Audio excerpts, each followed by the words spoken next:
All right, guys, welcome back to another episode of the Lowdown. I'm very excited because today I got my man Jacob Sandoval in the house, aka Cashflow Saga on Instagram, and he's also the host of the Financial Freedom Fighters podcast. So, Jacob, welcome to the show. Hey, man. Thank you for having me. I'm very happy to be here. Hopefully can add some value to your listeners today. Yes, always. So, Jacob, before we get into it, would you just mind telling the listeners a little bit about your portfolio, what it looks like in a bird's eye view, and then maybe get into what you currently do for work? Yeah, for sure. So I started investing in real estate in 2022. So coming up on 3 years now. The first purchase I made was a single family house in Portland, Oregon, but that was not a real estate investment. My wife and I were going to move there. But long story short, my wife got a job at Google and we actually couldn't move to Portland. And so what do you do at that point, right? I didn't know anything about real estate. Put a tenant in there, surprisingly rented out for more than the expenses, accidentally had a cash flowing property, got bit by the real estate investing bug. Since then, did a lot more research, went down the bigger pockets rabbit hole. Since then, I purchased a duplex in Cleveland, a triplex in Cleveland. I purchased my first luxury short-term rental in Michigan, northern Michigan. And I did a JV with Ian Cruz, who is one of the investors in our community. So we did an 8-unit in Cincinnati. And for work now, I actually work for a multi-family syndicator. I work for Matt Faircloth and the DeRosa Group. I'm in charge of investor relations, capital raising, and all that stuff. So pretty much 24/7 in real estate, and I love it, dude. That's awesome. Yeah. So what got you into real estate in the first place? I know obviously that first property, you didn't really go in with the intention of getting into real estate, but did you always kind of have the mindset that you wanted to get into investing? Yeah. So for as long as I can remember, I've always known that investing was a good thing to do, right? My grandpa, I remember growing up and I loved my grandpa and I always spent a lot of time with him. He taught me how to play golf. And so I was hanging out with him from a very young age. And as long as I could remember, he was always watching some sort of financial news. So I'd be 7 years old watching the ticker symbols go across the screen and asking my grandpa what it meant. So at a very young age, he explained to me the stock market, the concepts of investing, et cetera, et cetera. And so I became fascinated with it. So as soon as I started making money in college with internships and jobs and things like that, I started investing in the stock market, and I carried that habit for several years. And as I made more and more money, I started to invest more and more. I think that's a critical kind of component of my journey. Even as I made more money working in tech and things like that, I kept my savings ratio at around 50% the entire time and invested the difference. So I've always been a stock market investor. Growing up in the Bay Area with real estate prices being what they are, I kind of always felt that real estate was just a rich man's game. I didn't come from money. My parents immigrated here from the Philippines. And so I just thought real estate wasn't going to be for me. I was going to make my money in the stock market. And so that's what I thought. But when I bought that property in Portland, and again, I felt like I had to leave California to buy that first property. It all kind of clicked for me that you could buy real estate anywhere. And then that's where I became really obsessed with the idea of owning real estate, even if that wasn't going to be in California. And since then, for the past 3 years, I've just been very, very obsessed about investing in rental properties, just how to be really good at it and how to find the best properties in both long-term rentals and short-term rentals. And now I see that real estate is a legitimate path to achieving financial freedom, whereas the stock market is as well. But the stock market, I think, will take probably twice as long to achieve financial freedom versus real estate. So that's why I've shifted a lot of my focus to real estate. Yeah, I really love what you said, especially about keeping your expenses like below 50% and then investing the rest. Myself and a lot of people I know, I feel like once you start making more money, people tend to have lifestyle inflation. And so even though technically you're making more money, you're not really saving anything. Yeah. There's 3 groups of people, right? There are the savers who understand that saving is good, but they don't do anything with it. They maybe put in like their bank account where they're earning 0.2% interest. There is the spenders who are worse than the savers. They just spend all the money that they make. And even as they make more money, as you described, continue to spend more money. They also never going to get ahead, right? And then there's the investors. If you want to achieve financial freedom, you have to be an investor and you have to pick the vehicle with which you want to invest in. I know people that invest in the stock market do really well. Some people invest in crypto. Some people invest in real estate. Some people invest in small business. That's kind of the new thing that's happening right now. But it is very important at a young age to understand that you do need to invest, save first, right? And that's not always going to be possible. a lot of people, they do live paycheck to paycheck, and that's okay. But at that point, you have to focus on increasing your income. And then once you have disposable income, that's when you really have to get disciplined about investing. And what I always say is you have to take yourself out of the equation. One of the things that I did that was really beneficial in my journey was I automated as much as possible to take myself out of the equation. So when I have my paychecks in my bank account, there's already a rules from, you know, a Robinhood app or even a high yield savings account that will pull certain portions of money on a set cadence from my paycheck. So I grew to be accustomed to the money that was left over after those automated rules kicked in. And I kind of just pretended like that's all the money that I had, and I never ever touched it. So now, if you're a friend of mine or a loved one, like my sister or my wife, I just go in their accounts and I just set up all these automated rules. And I'm just like, don't touch it. Don't touch it. My wife always complains. She's like, where's all my money at? I'm like, it's fine. It's here. She like jokes that I'm like stealing her money. But I think that's important, especially at a young age. If you can build that discipline of setting in those systems, investing in the stock market, tucking away into a high yield savings account, building up all that so that eventually when you do want to jump into the real estate game, you have some capital. Because that's one thing about real estate. There's low money down, there's seller financing, there's things like that. I don't necessarily, not saying that's wrong, but I think it takes money to make money in real estate. So if you do need to save up that first down payment. Definitely. I totally agree with that. So let's get back into your first and second deal. So your first deal, usually people for the first deal is always the hardest. Yeah. And it seems like obviously this was not planned. Maybe that first one, did it give you a bunch of confidence to go into that second one, or walk me through your mindset going from the first to the second? Yeah, that first real estate deal, whether it's your first home purchase or if it's an investment property, it's always going to freak you the fuck out. It's going to freak you the fuck out. And for me, I had no idea what I was doing. I'd never purchased real estate in my life. Even though we were looking at investment properties or not investment properties, but properties in Portland. So these houses were in the $500,000, $600,000, $700,000 range, which compared to California, this felt like a steal. But still, you're still putting a significant amount of money down, a place I've never been before. So it's incredibly nerve-wracking. And so I really leaned on my real estate agents at the time, just counseling me through the entire process, just doing my own research, trying to get an understanding of how this all works. And I got through it, but I was freaked out, almost backed out multiple times.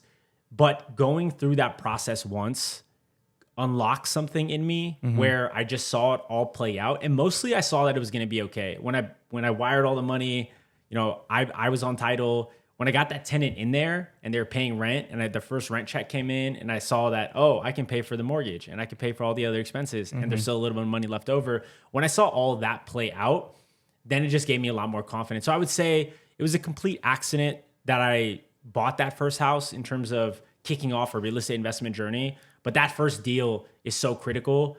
So I would say just do that first deal. Obviously, don't buy a terrible deal. Do your research and understand, or have a mentor or a coach or something that can help you to make sure that deal that you're buying is not going to take you out. That's the most important thing. You just don't want to get taken out by that first deal. Yeah. But it's probably not going to be the great deal.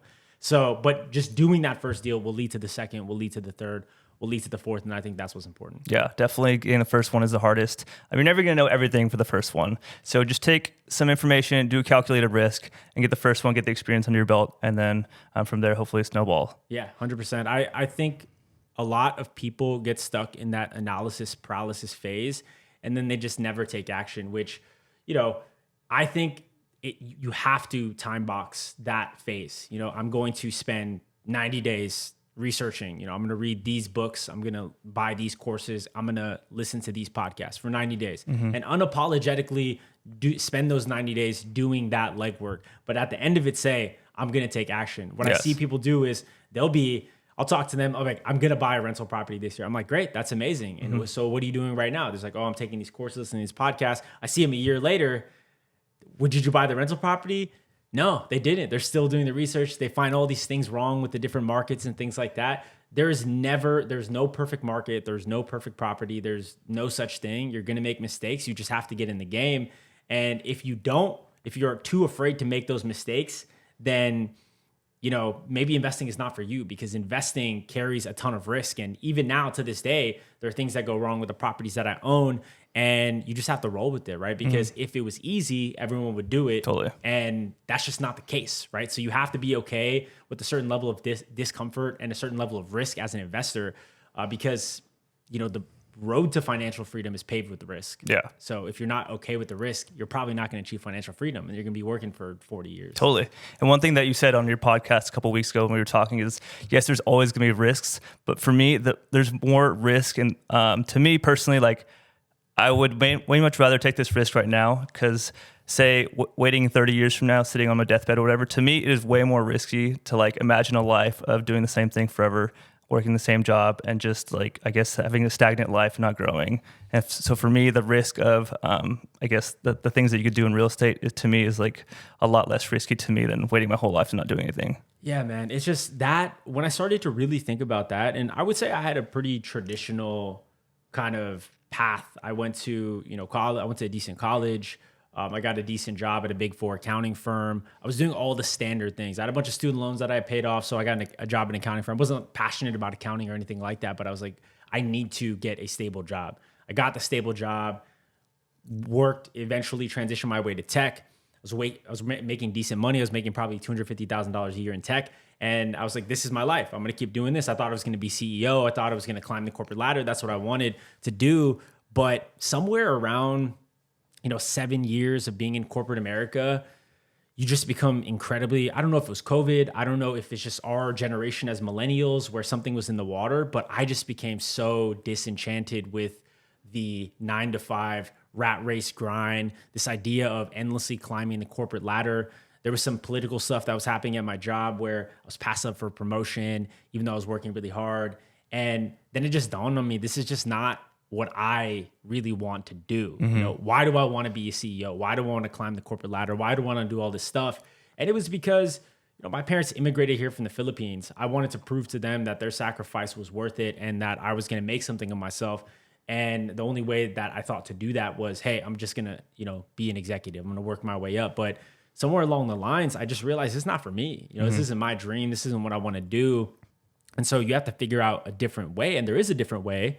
And that is to, separate the income that you're making from your day-to-day effort in your job, right? Creating a separate income stream that's not tied to the hours that you're putting in. And that's the holy grail, right? Whether that's through your stock market portfolio, your rental property portfolio, you want to build something that is making money for you that doesn't require you to clock in and clock out. And that's not easy to do at all. That is incredibly hard. It's going to take a decent amount of time, but just very consistent and focused effort. But what would you rather do, right? Would you rather say, look, for 10 years, I'm going to put my head down and build this rental property portfolio that's going to replace my W-2 income?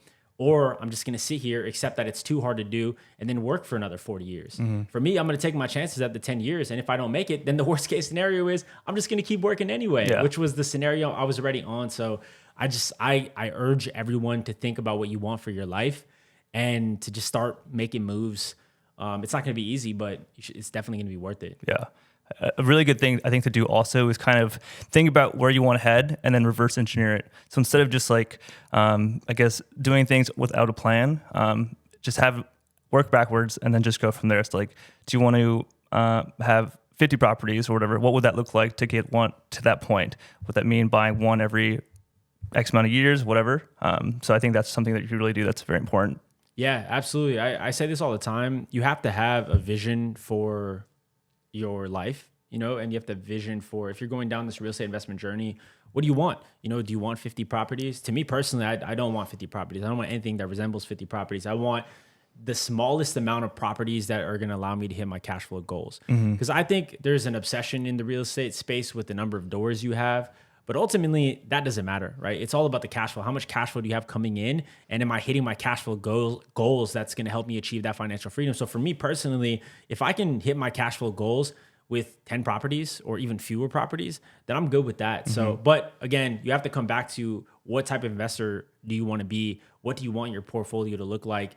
What are your goals? What is the vision? Because I think a very dangerous thing is to go into real estate investing without that vision, and you're buying a property here, buying a property there, but you're not really strategically doing it. And all of a sudden you have all these properties that are in many different markets, many different locations, properties don't even want anymore. Then you have this like Frankenstein portfolio, as I call it. So it's very, very important to have a vision. And then, you can reverse engineer, like you said, from there. So you have one property in Portland. You got a duplex also in Portland, Cleveland? Duplex in Cleveland. And a triplex in Cleveland. Triplex in Cleveland. And then recently I have kind of pivoted to the short-term rental space because this is kind of the way that I think about achieving financial freedom and, the different asset classes that will help you get there. So if you're on a traditional path, let's say you're in your early 20s, I think it's a very important thing to make sure that your kind of traditional retirement accounts are set up. So, and I'm not a financial advisor. This is not financial advice, whatever, the disclaimers. But initially, if you're working a job, whatever that job is, you should take advantage of the 401k plan, right? Especially if they have a match. So you should do the match. Don't max it out. I don't really think you need to do all that. But do the 401k, right? And also set up that IRA. Just make sure that you're set up, because those two accounts, if you invest in them and you do, the amounts that you need to up to the match. And I think for an IRA, especially a Roth IRA, when you're early on in your career, you can do like $7,000 a year. So a certain amount a month. So do that, set that up, especially initially, because what that is doing is that's de-risking your retirement at a traditional retirement age. And I think everybody should do that. The worst case scenarios, I read things, or, I hop in an Uber and a Lyft, and the person is 75 years old and they're still driving Uber and Lyft. Yeah, it's crazy. That's terrible. It kills me to see that. So even before talking about early retirement and financial freedom, just de-risk your traditional retirement. Do the 401k, do the IRA. And up to a certain point, you're going to actually have enough in there where if you just let that ride in the S&P 500, you're going to have enough when you retire. And so I hit that kind of point. That's like, I put a lot of focus on that. I hit that point where it's like, okay, if I forecast this out, 8% growth every single year, compounded, this is what it's going to be by the time I'm 59 and a half, traditional retirement age. Cool. Are you cool with that number? Great. You've de-risked traditional retirement. Now you can, once you've done that, you can focus on how can I bring retirement up a little bit, right? I'm cool after 59 and a half, and you want to get to that point, but how can I bring it up to maybe 55, maybe 50? That's when you start talking about investing in a taxable brokerage account. So same thing you're doing with the IRA and your 401k, but you want to do that with your stock investing portfolio as well, right? And so start building up that. And if you have that engine going, that you can access before retirement. The thing about the 401k and the IRA, you can't touch that before 59 and a half. So it doesn't help you in the world of early retirement. So you need to build up a nest egg that sits outside of your retirement accounts. And that's where just a traditional IRA account or a traditional investing account, taxable brokerage account is going to help. So do that first. And so you kind of do that, you get in the rhythm of doing that. And again, your savings is going into that investing. Cool. So now if you've done that, you've brought retirement into your 50s, right? Which is great. But maybe like late 40s to 50s, but okay, now what do you do, right? What if you want to bring retirement into your 40s? And that's what you want to kind of discuss. And that's where real estate really comes in. I think that real estate helps people achieve financial freedom in a 10 to 15 year timeline, whereas your 401k IRA, that's going to be 30 to 40 years. Your taxable brokerage account is going to be 20 to 25 years. 10 to 15 years is what I think real estate investing is going to do. So if you think about the hierarchy of achieving financial freedom, I think you have to work backwards. You have to de-risk your old self, because that's the person that you need to think about first. Who is Lorenzo going to be when he's 59 and a half? Who's Jacob going to be when he's 59 and a half? Let's make sure they're taken care of. And then you think about the 50-year-old Lorenzo, the 50-year-old Jacob, the 40-year-old Lorenzo, the 40-year-old Jacob.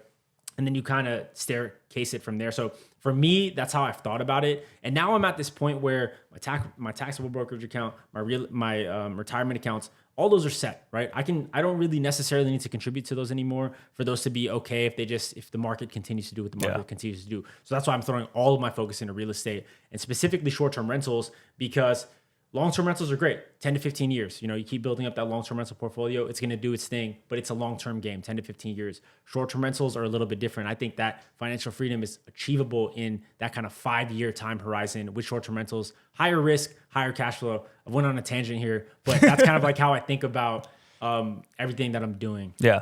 I love everything that you said. I think initially when I first got started as a nurse, I maxed out my 403B. So that's what my retirement account is at Stanford.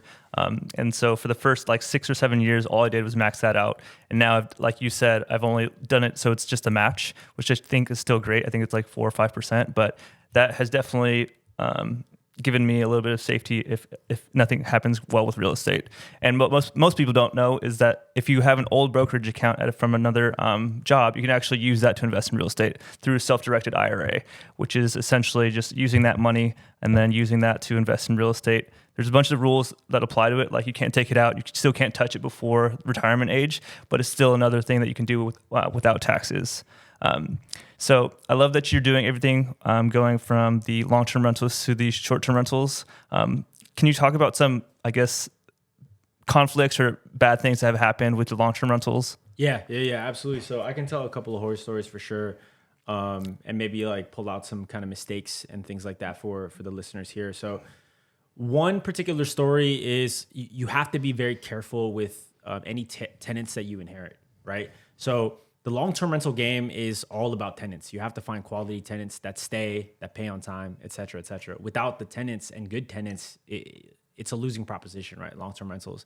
So one tenant, so I bought the duplex in Cleveland, Ohio.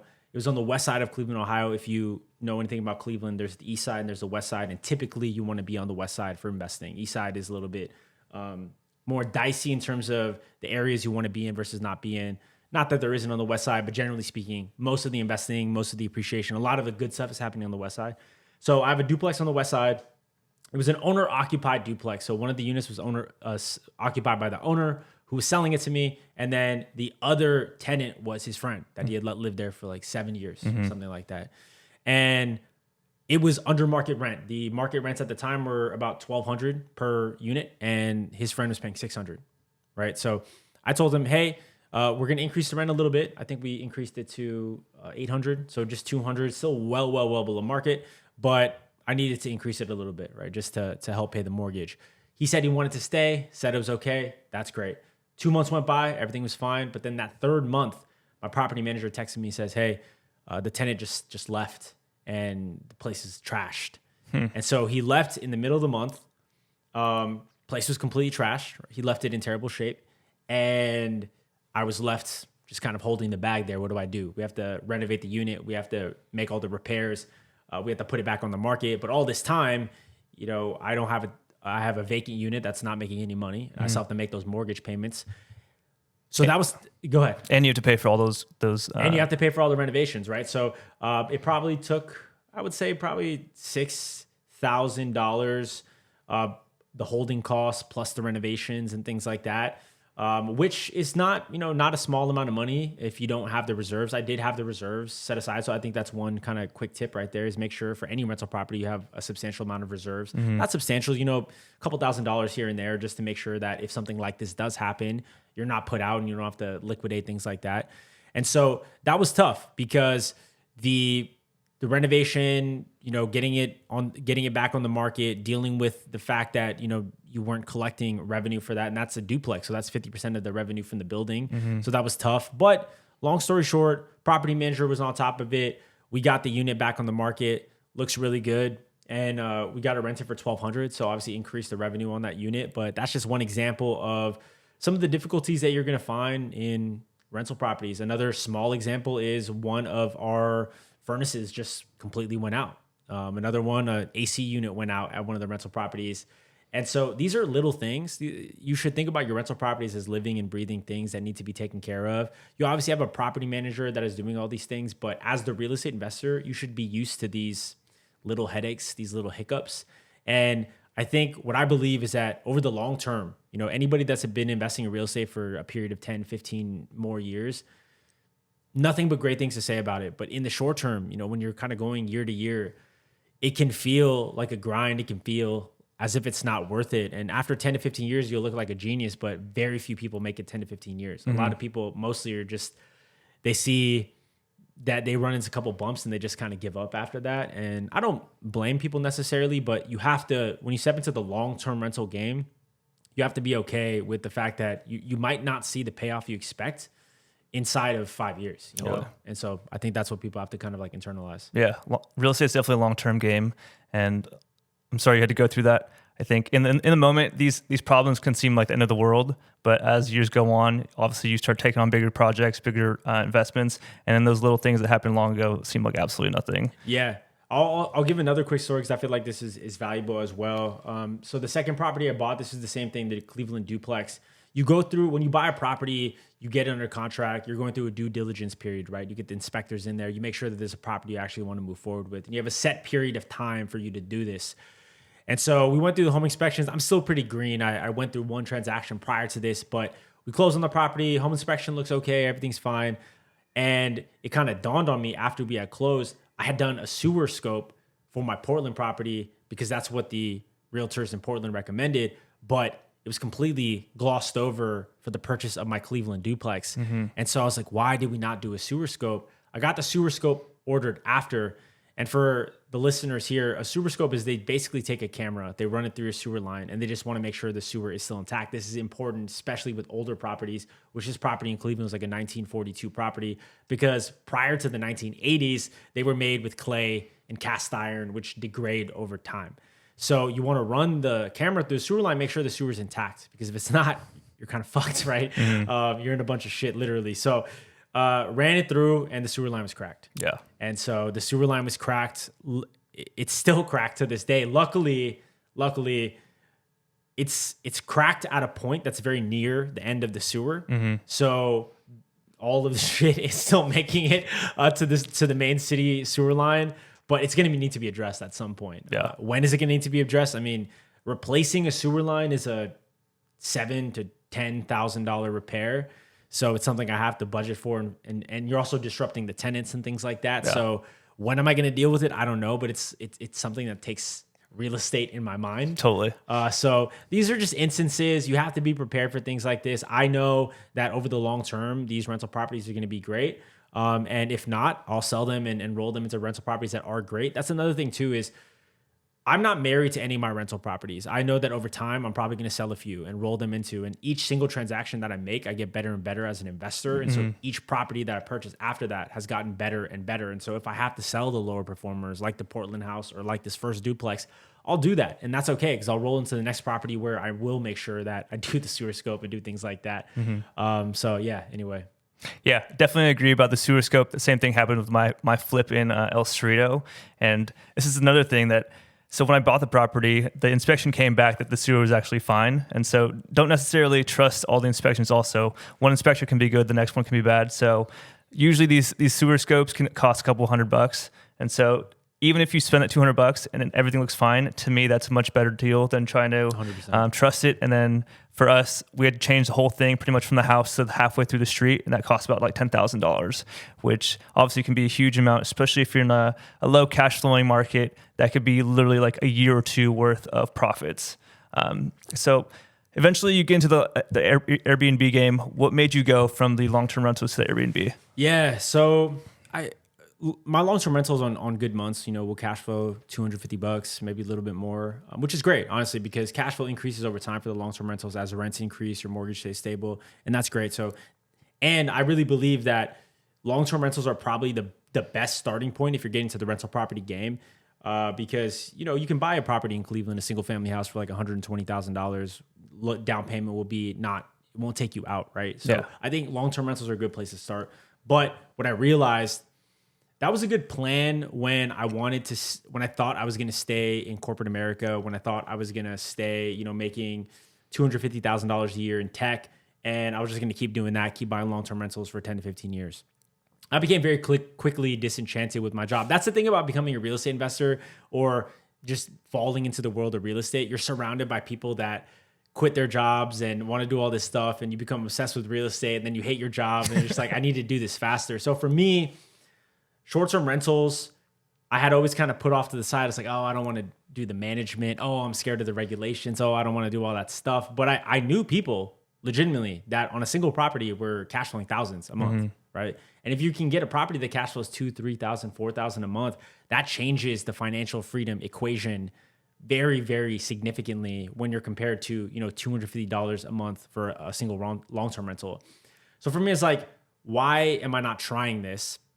And I kind of broke apart my limiting beliefs. Another thing too, this was a big factor as well, was you saw a lot of articles about the Airbnb bust, right? Oh, short-term rentals are being banned in New York. Oh, short-term rental hosts are doing terrible, yada, yada, yada. It was everywhere. The Airbnb bust, right? You couldn't see a headline without talking about the downfall of Airbnb. And for me, I'm always a big fan of Warren Buffett and Warren Buffett quotes. And, one of the big ones is you got to be fearful when others are greedy and greedy when others are fearful. There's certainly a lot of fear in the short-term rental market. So I was like, okay, maybe now is a good idea to step in. A lot of people stepped in when people were crushing with short-term rentals during COVID.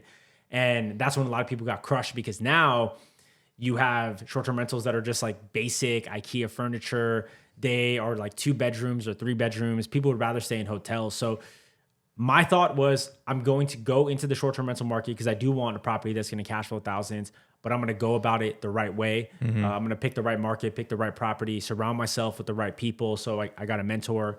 But to answer your question, it was really about just getting a property that had a much higher cash flow and to see if I could actually do it. Because if I could pull it off, it changes everything, right? Because for me personally, and I'm not saying everybody can achieve financial freedom with this number, but for me personally, if I can get $10,000 a month in cash flow, and I'm not there yet, but if I can get $10,000 a month in cash flow, I can figure out the rest, right? And a lot of people, most people will be financially free at $10,000 a month. So for me, that's kind of just a base level of financial freedom that I'm trying to get to. If I can get a short-term rental property that's cash flowing 3, 4,000, 5,000, it's like you're making meaningful progress towards my own personal goal. And so I was like, I need to give this a shot. So that's what I did. Yeah. This all comes back to, like you said earlier, having quality over quantity. Because I think a lot, like you said earlier, a lot of people are obsessed about having so many doors. And if you can have just like 1 or 2 Airbnbs, like you said, versus like 20 long-term rentals, it's like the same headache. Yeah, totally. Would you be able to walk through the numbers really quick? Yeah, like, for sure. So what are you cash flowing with your long-term rentals, and what have you cash flow so far with your Airbnb?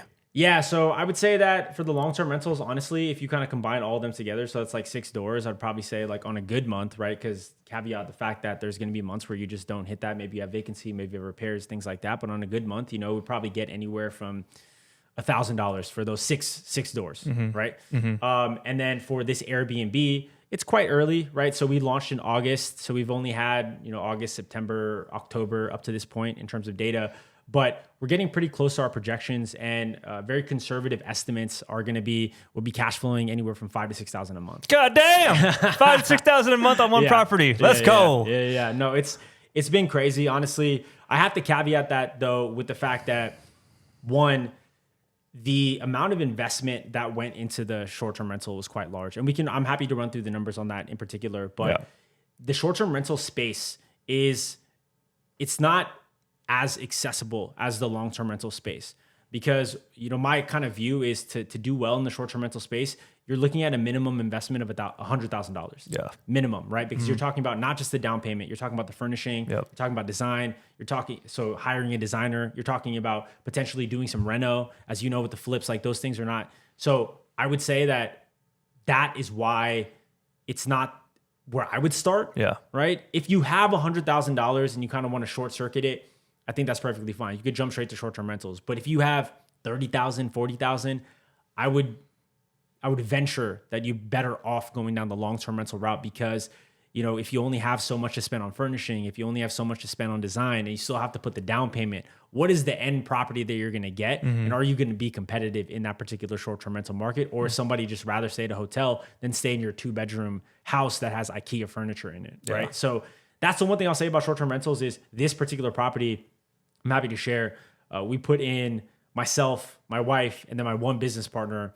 All in was about $250,000. So between the 3 of you, between the 3 of us. Okay. So a very, very significant investment. But if this property hits our projections, which right now we're outperforming our projections, if we cash flow $50,000, $60,000 a year on $250,000, that's still a pretty good ROI, right? And so that's all it came down to. But again, I would not have felt comfortable taking this bet. It was the biggest bet we took. Obviously, that's a lot of money. We had to do a renovation. We had to do design. It was in northern Michigan. I had never even been there before. But if I hadn't gone through and bought 6 other rental properties prior to that, the ones in Portland and the Cleveland ones and things like that, I never would have had the confidence to do this one. And so I think that is an important piece of the journey, is kind of building up to it, and I'm not saying you can't jump straight to that big Airbnb, but there's so many different points that I learned and that I picked up that gave me the confidence to do that bigger deal. Yeah, totally. Gone are the days where you can do 2-bedroom, 2-bath, like Jacob was saying. When Airbnb first started, you can get away with iPhone pictures for your listing. Now you have to get professional pictures done. And I think now, at least from what I've heard from other podcasts, you really have to have like a bigger property with lots of amenities and stuff like that. So maybe you could talk about some of those amenities that are in your property. Yeah, for sure. So I'll break down the house. So we purchased it for $807,000 which in the Bay Area would get you like a shithole. My shithole flip. Yeah. But in northern Michigan, it got you a 6,500 square foot house with the indoor pool. It's a mansion. Yeah, with the indoor pool right on the lake. So this is going to be on the largest inland lake in northern Michigan. It's going to be on Houghton Lake. And so a lot of people come out to the lake in the summer. And it was a 4-bedroom house, but we turned it into a 6-bedroom house. So we added 2 bedrooms as a part of the reno. We added a golf simulator, and we furnished and designed this with very, very high quality furniture. But the biggest thing and one of the biggest risks, so northern Michigan is a summer market. So a big thing about Airbnbs is the seasonality. A lot of times you have certain properties where, a huge, vast majority of the revenue is going to come in like 3 months out of the year. And then you're kind of like sitting vacant the rest of the year. Michigan is one of those markets where it is a very highly seasonal market that most of the time it gets booked in the summer. So one of the biggest risks for an Airbnb in Michigan, especially a lakefront property in northern Michigan, is that you have to do all of your revenue in the summer months, and then you just like don't have anything going on in the winter. We're sitting in, as we're recording this right now, we are in late October, but our property is booked solid from now until the end of January. Amazing. Right? So October's been booked, November's fully booked, December's fully booked, January's fully booked, and we have bookings coming in for Feb, March, and April, which are like the worst possible times. And the reason why I think that is one, we have an indoor pool. It's heated.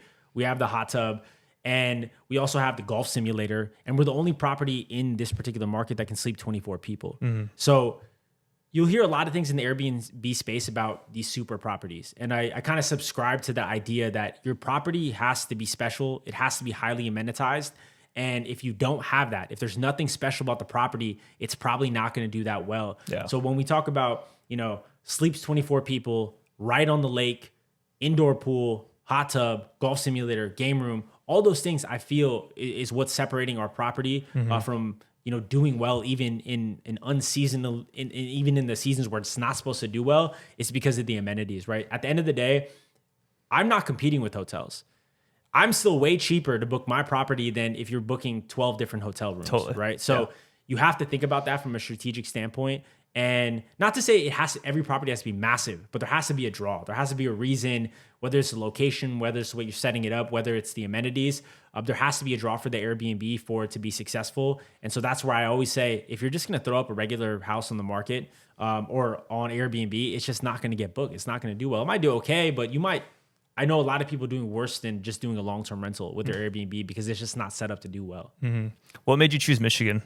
So my mentor, Matt McCall Stillman, also my broker, Matt, on Instagram, he has 30 Airbnbs in Michigan. He came onto my podcast and he was just telling me about the fact that, so one of the things about the Airbnb space, there's a lot of data, right? There's AirDNA, these data scraping aggregator tools that tell you basically how markets are performing, how listing in markets are performing, but it's all really predicated on that data existing, right? And so, a lot of people are in Scottsdale, a lot of people are in Orlando. There's all these Joshua Tree, all these big markets that are lots and lots of data, the Smoky Mountains, things like that. But then there's all these places in the country that just don't have as quality data. Michigan is one of those places that the data is just not quite there yet. And so you don't really have the proof points that's kind of preventing people from flooding into the Michigan market. But I did have a mentor, Matt, who had 30 Airbnbs. So he had real data. And he just showed me these Airbnbs on these lakes in Michigan that are just crushing it. And the numbers were just crushing because Michigan is still it's still in the Midwest. Relative to the rest of the country, Michigan properties are still relatively affordable. And Michigan is a beautiful, beautiful place, especially with all the different season changes and things like that. And I didn't know this about Michigan, but Michigan people, they love Michigan. They love it, and I've been there now and I've seen it, how beautiful the place is. And so it's just kind of this hidden gem and there's not a lot of competition. So one of the things my coach said is you want to be the first Scottsdale property in Michigan. You want to be that Joshua Tree style property in Michigan. And because it just doesn't exist. Very, very few properties have high quality photos, highly amenitized, things like that. So we thought if you could bring that type of style to Michigan that you would crush. And so far, that hypothesis is panning out. Okay. It's very important to find a good mentor like that, especially someone who has done things in a market like that where you may not have done anything like Jacob has said. Yeah. Do you plan to buy more properties in Michigan?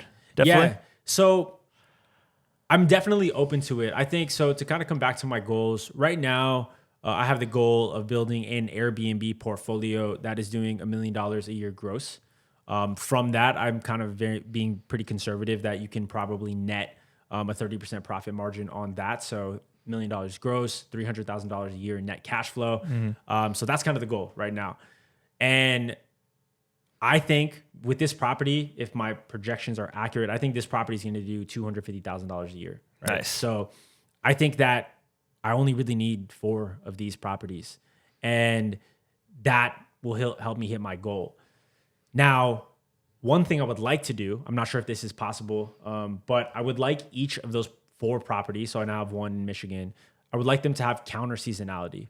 So Michigan is very strongly a summer market. Now it's still doing pretty well in the winter, which is a surprise, but it's still going to do much better in the summer. Yeah. For the next property, I would really like it to be a winter market, a ski market, somewhere that really does the best in the winter. And then subsequently a spring market and a fall market. So I really want to have a portfolio that has different counter seasonality, just so that at any one point in time, one of my properties is crushing it to make the whole portfolio a little bit smooth from a revenue standpoint. Yeah, I love that. Yeah. I think it's super important like that to diversify, but also focus on one thing, because that's how you really get good at things. Is just focus on one, whether it's Airbnbs, flipping, wholesaling, long-term rentals. Go in on that thing and do it for 5 years, get really good at it, and then diversify. Absolutely. Yeah, I would say that for now, I'm definitely pausing my long-term rental kind of acquisition, just because I think long-term rentals are great, and I'll probably come back to long-term rentals once I've kind of cracked this Airbnb game, because I don't want to have 10, 15 Airbnbs. I just think that sounds like a nightmare. Yeah. So I really want to have 4 to 5 that are helping me achieve my cash flow goals, and then I'll go right back to long-term rentals. I think long-term rentals in the end are going to be the easiest to manage. They're going to be the things that you do want to have in your portfolio, especially as I get older, especially as I do maybe quote unquote retire. Then I'm not maybe going to want to be answering guests and things like that and dealing with all the, quote unquote headaches of being a short-term rental operator, because that's another thing too. I self-manage. It's prohibitive in the short-term rental space to get a property manager, because they'll charge you 20, 25% of your gross revenue, which is a huge, huge chunk of your profits. So for anyone thinking about getting to short-term rental management, do it yourself. It's not as hard as I thought it personally was going to be. And, I've also discovered that I quite like hospitality and talking to the guests and things like that. So that has been easy. So definitely manage yourself, but I'll come back to the long-term rentals. I think the long-term rentals are great over the long period of time, and they're just going to be the easiest. So as soon as I kind of hit my goals with the short-term rentals, I'll probably flip right back to long-term rentals. Okay. It's amazing. Self-managing, especially. I'm getting ready to set up an Airbnb in Fairfield. Yeah. And so my mom and I were going to be managing that ourselves. But I can't imagine doing something from Michigan, to be honest. Can you talk about some maybe softwares or things that you use in your business to help, I guess, automate things with guests or things like that? Yeah, for sure. So I'll say first, before we get into kind of the Airbnb tech stack, the first thing is obviously we are not in Northern Michigan, and you have to have boots on the ground team. You hear this over and over and over again, but it's just so true. We have cleaners that are amazing, right? So they come in there, they make the place spotless, but they're also checking if things look off, and they're just really, really our eyes and ears on the ground there. We also have a handyman who is phenomenal. He kind of acts as our handyman, but he also acts as our pool guy and things like that. And so he comes in, he's always making sure the property is in shape. He makes sure the levels in the pool are all balanced and things like that. And he's always just keeping an eye out. So the combination of the handyman and the cleaners is absolutely critical. And it's what allows us to not really need to be there, because at any one point in time, our handyman can stop by or our cleaners can stop by. And that's critical. That's absolutely fundamental. So we could not do this. And I always joke with my business partner that we'd be, absolutely effed if either one of them decided to quit. So you got to keep them happy as well, right? So you pay them well, you pay them on time, and that's that. So you have to have the team. That's 100% necessary, any market that you're in. From the tech stack standpoint, there's a couple of things. So you're going to list on, Airbnb, VRBO, booking.com. That's where we list. You're also going to have a direct booking site. To manage all of those different listings, you are going to want to have a kind of a property management software. It's called the PMS. So for us, it's Hospitable.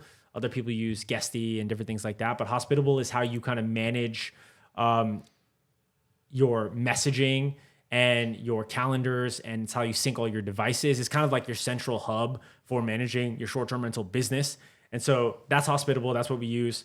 Another important component of it is price labs, so dynamic pricing. So if you're in the short-term rental game, you can have prices that are the same throughout the year, and you'd be like losing a ton of money, right? Because in the summer in Michigan, you should be charging like 3x the prices that you're charging in the like shoulder season, right? Yeah. So our prices vary from $500 a night to $3,500 a night. And the pricing dynamic software will like operate everywhere in between those kind of guardrails. And so that is critical. And that's honestly one of the things I need to dive in a lot more. We have price labs, we have it set up, but there's so many different things that you can come into from a revenue management perspective.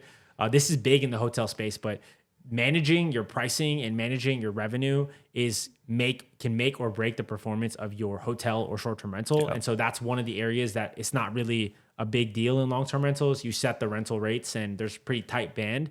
But that's it. So I mean, price labs, Hospitable, so a property management software where you'll handle all your messaging and things like that. And then from there, there's a bunch of other stuff. Like we use StayFi as well, which to log on the internet or at our property, you have to put in your email. So we're capturing email. And then after that, we put them on like a drip series where we email them our direct booking site so that if they do want to come back, they book direct versus booking through one of the platforms, Airbnb, VRBO.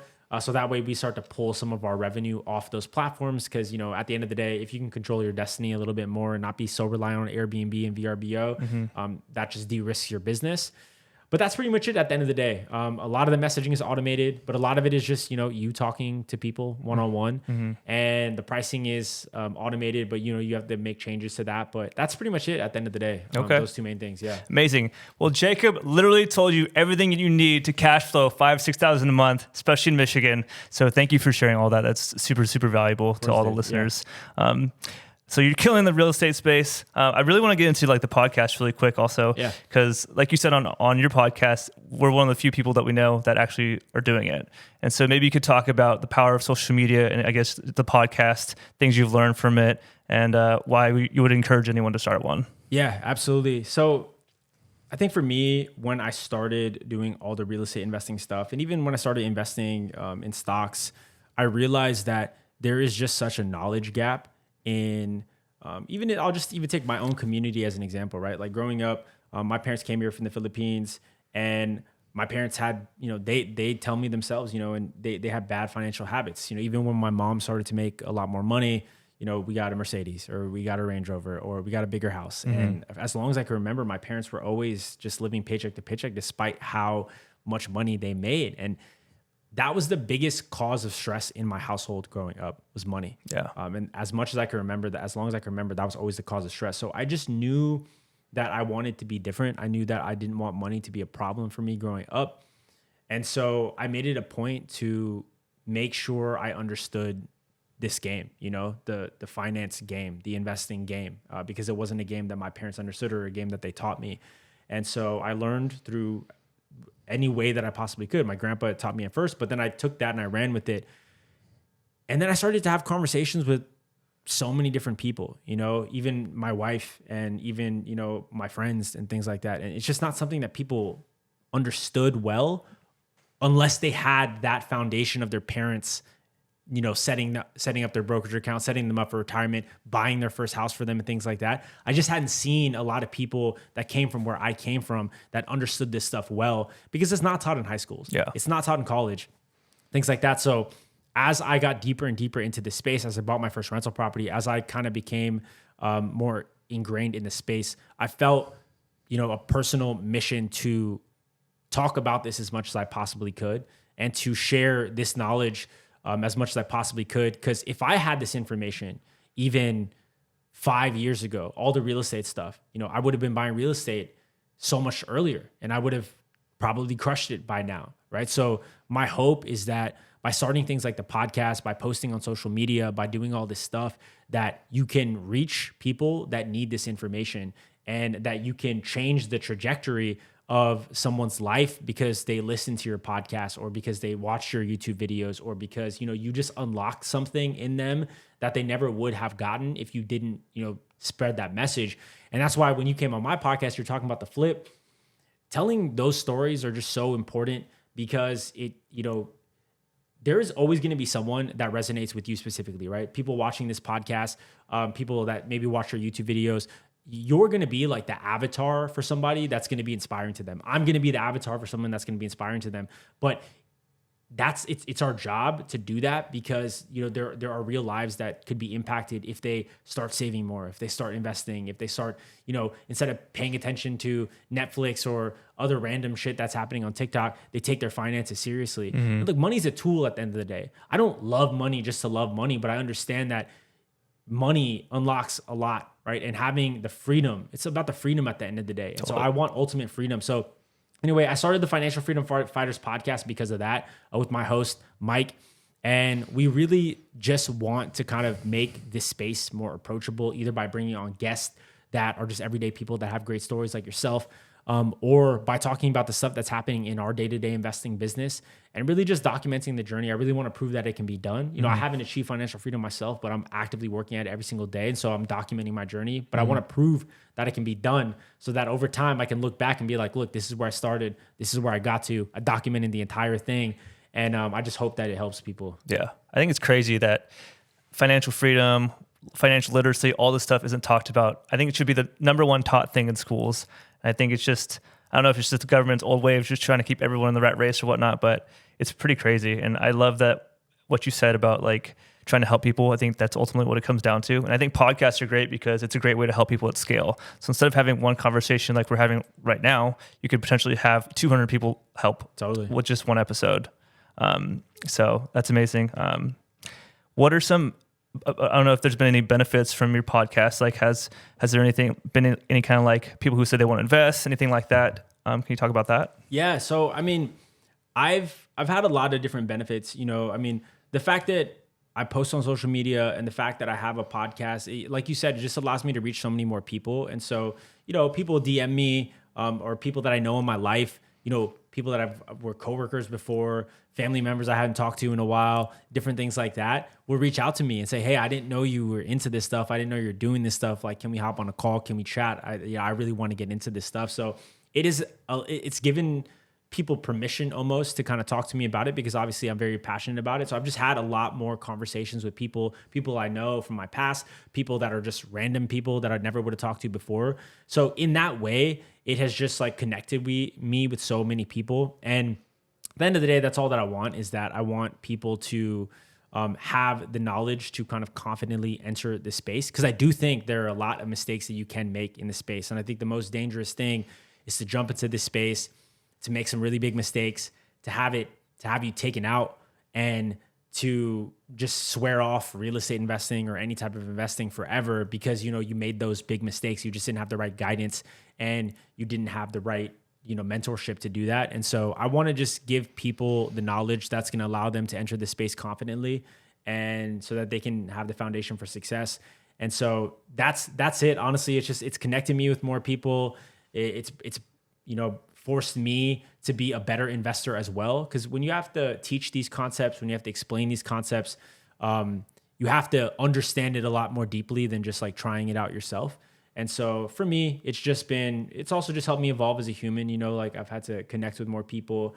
I've had to more clearly articulate my thoughts and things like that. So I think all around, I just really encourage people, if you have a message, if you have something that you feel is important to share, I just feel a podcast is such a great medium because, you don't have to be amazing on camera. You don't necessarily have to have, you have a pretty sick setup here, but you don't necessarily have to have all the fancy equipment. I was telling my wife, every time I hang out with my wife and her sister, they have the most hilarious conversations about politics, about life, just random things like that. And I was like, dude, you guys should have a podcast. Mm-hmm. You guys would crush it, right? A lot of people it would be hilarious to listen to.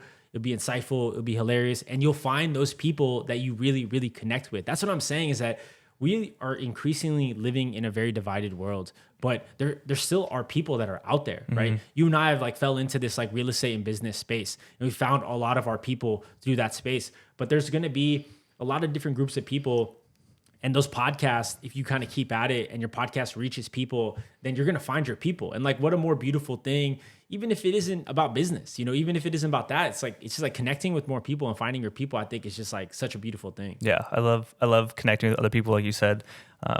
So whether or not you want to do a podcast or not, I think you should really just not be afraid to post anything either on social media. So like, obviously this is a lot to set up sometimes, but no matter what you decide, whether it's real estate or not, just don't be afraid to post things on social media because you never know the things that can come from it.